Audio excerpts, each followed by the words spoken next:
आषाढ़ शुक्ल एकादशी को महा एकादशी भी कहते हैं। उसी तरह कार्तिक में आने वाली एकादशी सबसे बड़ी होकर इस दिन से वर्ष के त्योहारों का 4 माह का दौर शुरू होता है, जिसे चातुर्मास भी कहते हैं। आषाढ़ी एकादशी यह दिन महाराष्ट्र में सबसे महत्वपूर्ण होकर महाराष्ट्र के कोने कोने से लाखों भाविक लोग विठल नाम का गजर कर पंढरपुर पैदल चले आते हैं। चंद्रभागा में स्नान कर विठल के दर्शन लेते हैं।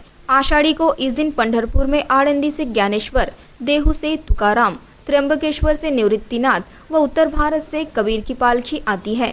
महाराष्ट्र में सबसे बड़े पैमाने पर मनाया जाने वाला सांस्कृतिक समारोह और धार्मिक परंपरा का मान पालकी का होता है।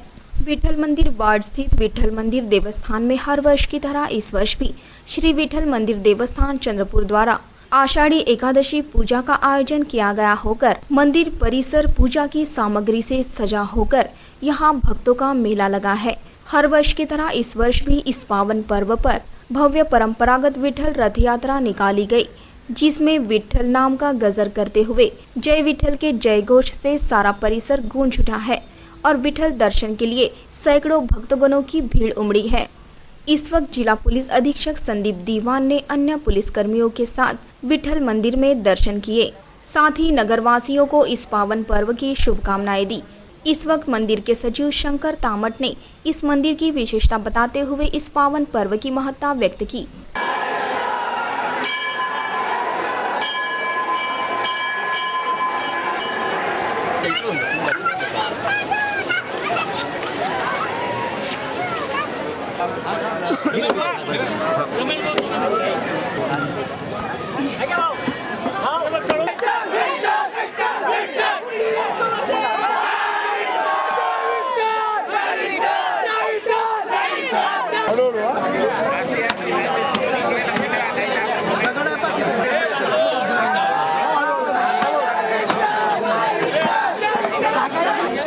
आषाढी एकादशी निमित्त चंद्रपूर शहरामध्ये जे परंपरागत मला वाटतं 300-400 वर्षापूर्वीपासूनची जी परंपरा आहे, अशी अतिशय सुंदर रथ आता निघणार आहे। या निमित्त मला सर्व चंद्रपूरवासियांना मी शुभेच्छा देतो आणि विठ्ठलाच्या कृपेने लवकर पाऊस पडेल असे अपेक्षा व्यक्त करतो।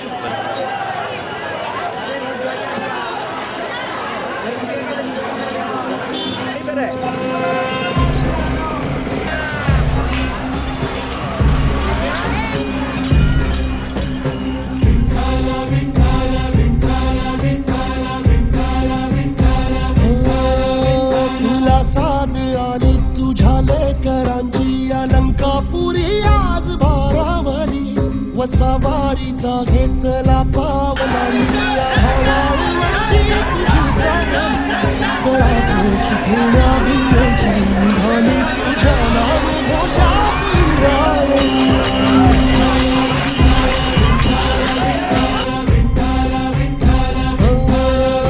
भिडे आसमंती ध्वजा वैष्णवांची उभी पंढरी आज नादावली। तुझे नाव ओठी तुझे रूप ध्यानी जीवाला तुझी आस गाला गली। जरी बाप साऱ्या जगाचा परी तू अमालेकरांची विठू माऊली।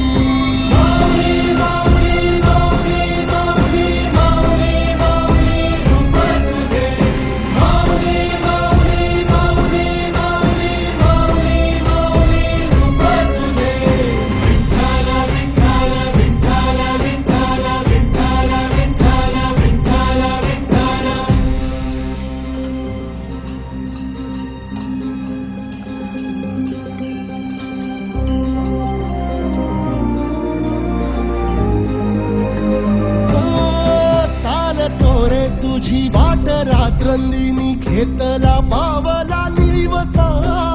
टाळ घोषातून साध येते तुझी धावते वैष्णवाना दिशा।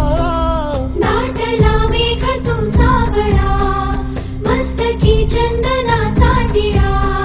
लेऊनी तुळशी माळा गळाया आहसी वाट त्या राहुळा।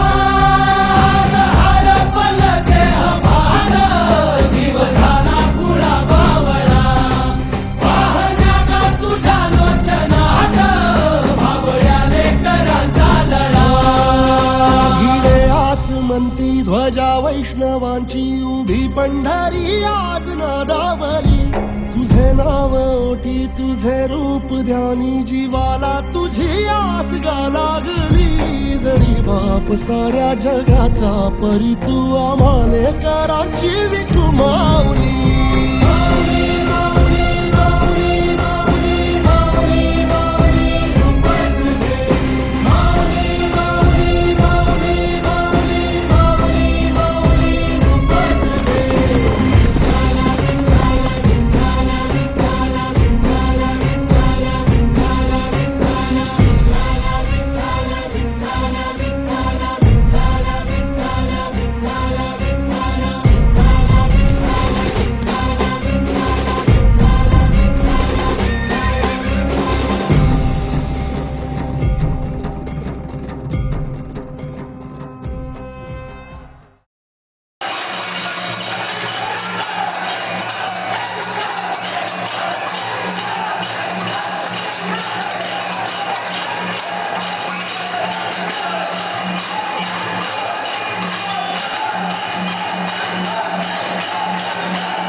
मी शंकर ताम्हण, आमचे वडिलोपार्जित या विठ्ठल मंदिराचे सेवाकरी आमचे आजोबा होते.